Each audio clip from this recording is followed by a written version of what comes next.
Ironman 70.3 Punta del Este, Ironman 70.3 Oceanside, Ironman 70.3 Texas, Ironman 70.3 South Africa, Super Seal Triathlon, Ironman 70.3 Greece, Ironman 70.3 Puerto Rico, Ironman 70.3 Ironman 70.3 Pesaro Coast, Ironman 70.3 Luzao, Ironman Taiwan, the Tour of Oman, Strada Bianchi, Paris-Nice, Tirreno Adriatico, Milano San Remo, E3 Harelbeke, Ghent Classic Loire, Tour of Flanders, London Half Marathon, the Giro d'Italia, but not the Bath Half Marathon. So you may have noticed that many races all around the world, both pro and amateur races, have been cancelled all around the world to try and stem the spread of COVID-19 that, if you haven't noticed, has kind of taken the world in its grip at the moment. And whilst that might mean that our race season is slightly changed around for an important reason, what does that actually mean in the wider kind of scheme of things in terms of being able to train and what we should be doing in regards to being triathletes whilst being responsible citizens? I'm not going to enter into the world of conspiracy theories or any of those kind of slightly broader reaching things. I saw a video Triathlon Tamron released, I think, last week, and he came in for some serious kind of hard firing in the comments section of that, which is quite understandable because there's a great deal of scaremongering going on. What I thought I would do would be to collect as much advice as I could in terms of being able to do triathlon training and kind of hand that over to you. So I did begin by looking on British Triathlon's homepage about COVID-19 to see what they said, and I have to admit I was pretty disappointed by their reaction to it. They essentially said that they would be keeping an eye on what the authorities said and they would be passing that information on. There was actually no kind of guidance in terms of what we should be doing in regards to swimming, cycling and running, and in terms of training and in terms of racing. So I had a bit of a look in terms of each discipline to see what we should be and what we shouldn't be doing, and I started off by looking at Swim England's homepage. Now, they began by saying that they were being led by Public Health England, which is the right thing to be saying, and Public Health England are being advised by a group called the Pool Water Treatment and Advisory Group, or PWATAG for short. I may have made that bit up. Essentially, the guidance is pretty straightforward. If you're feeling unwell, don't go swimming, in the same way that you should be self-isolating if you're not feeling very well, we have a temperature and a persistent cough. That stuff pretty standardised across each of the each individual discipline's homepages. But it was quite interesting what they were saying about actually being in the pool. Now, it would appear that the combination of water and chlorine is something that kills the virus, as far as I can read up on. So the important thing is about your pre and post swim hygiene and making sure that you use soap to have a shower both before and after you swim. It's important that you use soap. It doesn't have to be antibacterial soap because COVID-19 isn't bacteria, it's a virus.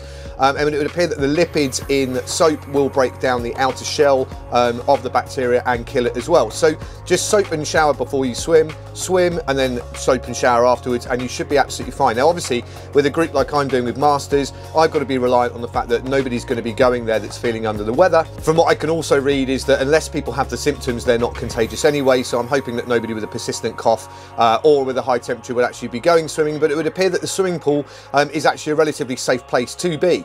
Now, I have a friend called Professor Andy Wolf. Now, he's swum the Channel and his area of expertise lies in medicine, and he said that he goes swimming at Strobe, which is where I swim all of the time, and he'll be at Masters tonight. And as far as I'm concerned, he knows more about these things than I do. He's a very sensible, very pragmatic, very level-headed man, and if it's good enough for him as it stands at the moment, it's good enough for me. So takeaways from that: obviously, if you're not feeling well, don't go swimming, but if you are going swimming, the swimming pool should be a safe environment to be in. Just ensure you shower with soap before and after you swim.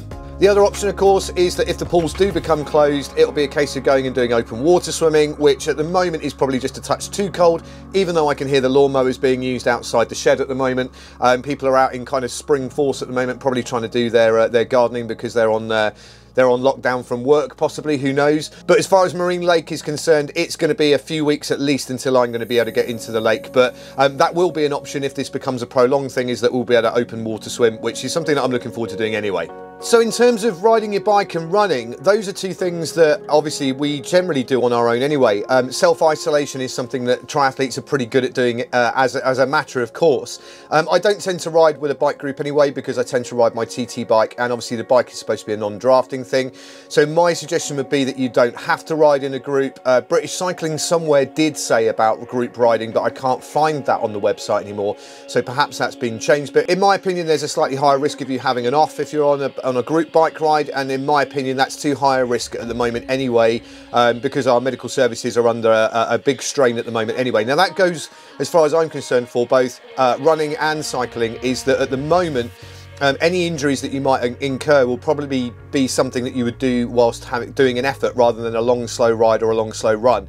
Now in my opinion that would be something that I would probably not risk doing, just in case I was to turn an ankle or injure myself or do a little bit more damage that would seek medical attention. I think that's something that we aren't talking about, that is an important factor as triathletes we need to do. We need to not be putting ourselves in a position where we might be a burden on the medical services. So back to cycling, obviously with our turbos that we've got in the background here, that's something that isn't going to be a problem. Even if we end up being completely self-isolated and in complete lockdown, turbo's going to be there. If you're lucky enough to have a treadmill, again, you're going to be in a position where you're still going to be able to train. Now, at the moment, it's still okay to go out and ride your bike and run, and that's absolutely fine, and we should be doing that. I would encourage all of us to be out and doing some exercise at every given opportunity, especially if you're working from home. That commute time that you would usually be sat in the car, perhaps you should go out for a run and ride your bike and take that opportunity to get some exercise in. However, if those things do become a little bit more restricted, then we'll need to play that thing by ear. But at the moment, there is no restriction on running, no restriction on cycling, but I would urge you to watch out for anything that may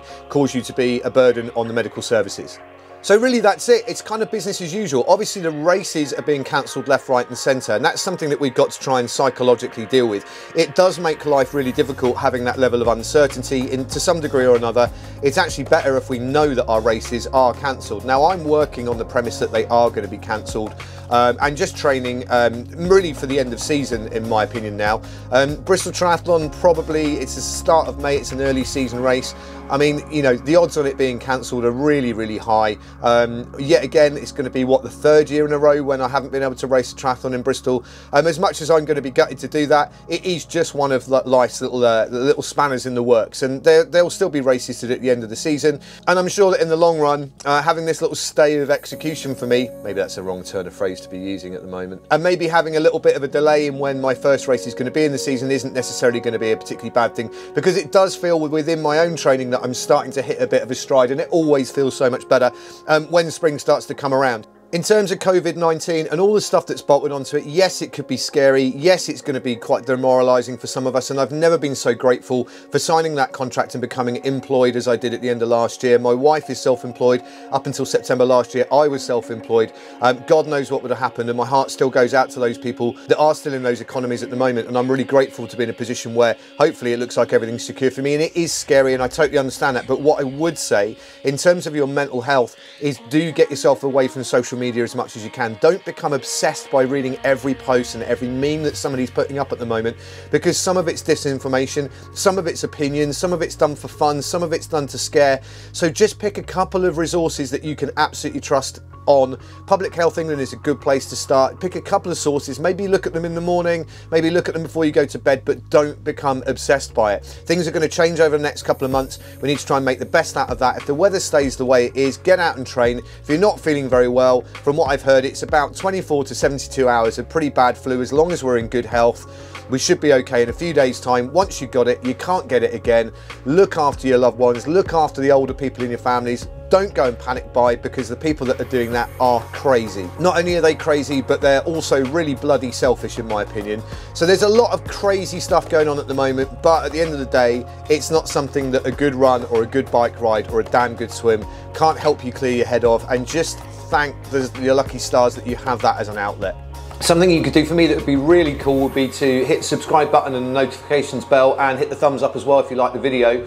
But also leave a comment below. I'm going to pose a question in the comments below. It'd be really appreciated if you guys could interact with this a little bit more, particularly at the minute with all this uncertainty about the COVID-19 stuff. It'd be good to kind of share ideas and thoughts about how to deal with races kind of being cancelled, and what to do about your training and what to do about your mindset, because that is a big part of it, is that we get ourselves ready for these races, and then all of a sudden all of that kind of gets changed, and probably the worst bit of it for most of us is the uncertainty of the whole thing. So it'd be really cool if we could interact and talk about those things as part of a community.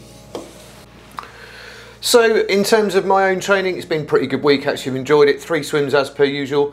The usual kind of master sessions on Monday and Friday, and then on Wednesday I've done my technical set, which I'm really working on trying to develop a nice strong catch. That's really the focal point at the minute, and trying to kind of pull parallel. There's this kind of weird pulls that I showed in a video a couple of months ago now that I'm really developing and working on. I think that is paying dividends. The running's good. Did a nice easy 8K on Monday last week, and then did park run I think on Saturday, which was roughly about the same sort of pace as I did it the previous week. Ran with Zach, and then yesterday went out to do a really long slow run. Was going to go up in the trails, but the weather was just too horrendous. It would have been too slippy. But then my calf muscle kind of went ping a couple of K in, so I've canned off the runs for a couple of days just to try and work out what that is that's causing me that slight little calf problem.